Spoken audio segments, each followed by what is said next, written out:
Hi, this is Jason.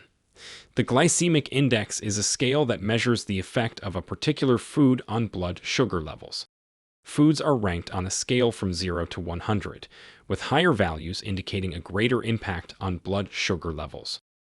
Foods that are rapidly digested and absorbed, such as white bread and sugar, have a high glycemic index value and can cause rapid spikes in blood sugar levels.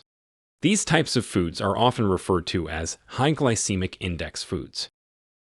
On the other hand, foods that are slowly digested and absorbed, such as whole grains, legumes, and most fruits and vegetables, have a low glycemic index value and can help to regulate blood sugar levels. These types of foods are often referred to as low glycemic index foods. The glycemic index can be a useful tool for people with diabetes or other conditions that affect blood sugar control, as it can help them to make informed choices about the foods they eat.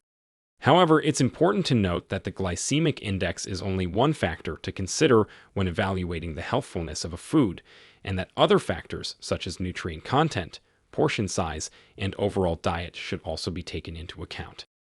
It's always a good idea to consult a healthcare professional before making significant changes to your diet. Please share this video with your loved ones.